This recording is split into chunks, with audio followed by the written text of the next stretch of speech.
کیا جانور بھی ڈپریشن کے شکار میں ہو سکتے ہیں؟ کیا واقعی ایک پینگوئن موت کی طرف بڑھ چکا تھا؟ سوشل میڈیا پہ وائرل ہونے والی ایک ویڈیو جس میں ایک اکیلا پینگوئن اپنی کالونی چھوڑ کر انٹارکٹیکا کے برفیلے پہاڑوں کی طرف چل پڑتا ہے۔ کئی لوگوں نے کہا کہ یہ ڈپریشن ہے اور کئی لوگوں نے یہ بھی کہا کہ یہ تنہائی ہے، لیکن حقیقت اس سے بہت زیادہ پیچیدہ ہے۔ تو آج ہم بات کریں گے اس وائرل پینگوئن کی حقیقت کی جو اپنا کالونی چھوڑ کر ایک انٹارکٹیکا کے برفیلے پہاڑوں کی طرف چل پڑتا ہے۔ یہ منظر 2007 میں ریلیز ہونے والی German film maker Werner Herzog کی ڈاکومنٹری کا حصہ تھا، encounters at the end of the world. کسی نے سوچا بھی نہیں تھا کہ 20 سال بعد کہ یہ وائرل کلپ انٹرنیٹ پر انسانوں کے جذبات کو جوڑا جائے گا۔ مگر سوال یہ ہے کہ وہ پینگوئن آخر وہ کالونی چھوڑ کر سمندر کی طرف کیوں جا رہا تھا؟ انٹارکٹیکا زمین کا وہ حصہ جہاں قدرت نے زندگی رہنے کے لیے کوئی گنجائش نہیں رکھی۔ یہ دنیا کا سب سے زیادہ خشک، ٹھنڈا اور خطرناک ترین براعظم ہے۔ یہاں سردی اتنی ہے کہ درجہ حرارت -90 ڈگری تک پہنچ جاتا ہے۔ اگر آپ ابلتا ہوا پانی ہوا میں پھینکیں گے تو وہ گرنے سے پہلے ہی برف بن کر گر جائے گی۔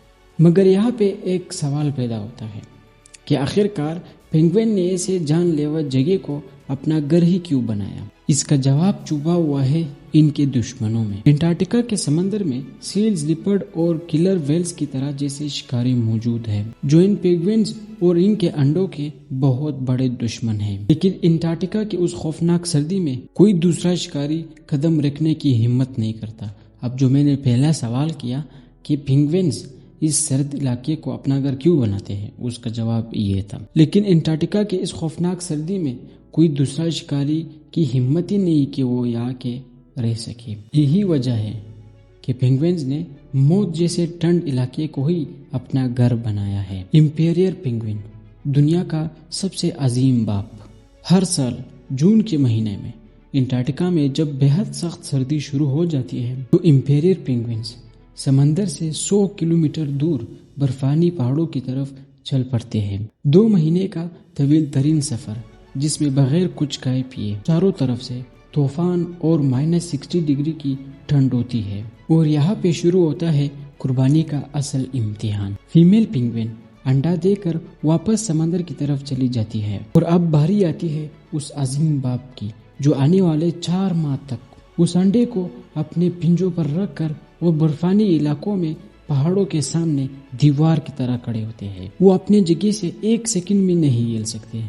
اب مسئلہ یہ ہے کہ اگر انڈا 1 سیکنڈ کے لیے زمین سے چھو گیا تو وہ جم کر پتھر بن جائے گی۔ لیکن ذرا سوچئے کہ اگر ماں کے آنے سے پہلے وہ بچہ انڈے سے باہر آ جائے تو یہ بھوکا باپ اسے کیا کھلائے گا؟ اسی میں قدرت کا کرشمہ دیکھیں کہ میل پینگوئن اپنے گلے سے ایک خاص قسم کا دودھ نکال کر اس بچے کو پلاتا ہے۔ یہ اس کی جسم میں بچی ہوئی زندگی کے آخری قطرہ ہوتا ہے۔ یہ ہے دنیا کا وہ باپ جو اپنے موت کا پرواہ کیے بغیر دوسری زندگی بچا لیتے ہیں۔ ایڈلی پینگوئن انٹارکٹیکا کا ایک چھوٹا غونڈا۔ ایڈلی پینگوئن سائز میں بہت چھوٹے ہوتے ہیں لیکن دماغ میں بہت تیز۔ ان کی زندگی کے 2 بڑے مقصد ہیں، پتھر جمع کرنا اور چوری کرنا، کیونکہ دوسروں کے پتھر چرانا محنت سے کئی گنا آسان ہے اور ان کے لیے یہ مزیدار بھی ہوتا ہے۔ اب سوال یہ آتا ہے کہ یہ پھر اپنا راستہ کیوں بھول گئے؟ اگر یہ اتنے ہوشیار ہے تو آسٹریلیا کے سمندر کے لہروں پر یہ کیا کر رہے تھے؟ اس کے کچھ وجوہات ہیں کہ کبھی کبھی سمندر کی لہریں اتنی تیز ہوتی ہیں کہ چھوٹے پینگوئنز ان کا مقابلہ نہیں کر پاتے۔ وہ خوراک کے پیچھے تیرتے ہوئے بہت دور نکل جاتے ہیں اور لہریں انہیں انٹارکٹیکا سے ہزاروں میل دور دوسرے ملکوں کے ساحلوں تک لے جاتے ہیں۔ ان کی چالاکی ان کے پیٹ کے سامنے ہار جاتی ہے، کیونکہ جب انہیں کوئی شکار مل جاتے ہیں تو یہ ان کے پیچھے ایسے مگن ہو جاتے ہیں کہ انہیں اپنا اندازہ ہی نہیں ہوتا کہ وہ اپنے سرحد پار کر چکے ہیں۔ کیونکہ اکثر پینگوئنز راستہ بھٹکتے ہیں کیونکہ وہ عمر میں چھوٹے ہوتے ہیں اور بڑے پینگوئنز کو راستوں کا تجربہ ہوتا ہے، مگر یہ نوجوان پینگوئنز اس شرارت کی وجہ سے بہت دور نکل پڑے تھے، بالکل ویسا ہی جیسے ایک بچہ سائیکل چلاتے چلاتے گھر سے باہر گلیوں کی طرف چلا جاتا ہے۔ مگر دلچسپ بات یہ ہے کہ سائنٹسٹ انہیں آوارہ گردی کہتے ہیں، جبکہ پینگوئن کے دماغ میں ایک قدرتی GPS ہوتا ہے۔ وہ دماغ زمین کو میگنیٹک فیلڈ کو پڑھتا ہے، لیکن اگر اسے کوئی انفیکشن ہو یا کوئی پیراسائٹ جراثیم وغیرہ دماغ پر حملہ کر دے تو پھر وہ سگنلز جو صحیح کے بجائے غلط ملنے لگتے ہیں۔ اسے لگتا ہے کہ انہیں ساؤتھ کی طرف جانا تھا، مگر غلط سگنل کی وجہ سے وہ نارتھ کی طرف چلے گئے۔ اور جب پینگوئن بہت زیادہ بھوکے ہو اور کئی دنوں سے ان کا مسلسل سفر چل رہا ہو تو اس کا جسم سٹریس میں آ جاتا ہے، اور اسی بھوک کی وجہ سے دماغ کو پوری انرجی نہیں ملتی، اور پھر تھکا ہوا دماغ تھوڑی دیر بعد کام کرنا چھوڑ دیتا ہے۔ بس پھر پینگوئن ایک لہر کی شکل اختیار کر لیتے ہیں اور پھر بغیر سوچے سمجھے سفر شروع کرتے ہیں۔ عجیب بات تو یہ ہے کہ پینگوئن پانی کی بو سونگھ کر اور ستاروں کو دیکھ کر پھر بھی وہ راستے کو جان سکتے ہیں۔ اگر سمندر کا درجہ حرارت بدل جائے یا موسم بہت خراب ہو تو ان کے لیے نشانیوں کو پہچانا بہت مشکل ہو جاتا ہے۔ اس حوالے سے سائنس کا کہنا ہے کہ جانوروں کے جذبات بھی ہوتے ہیں جیسے کہ انسانوں کے ہوتے ہیں۔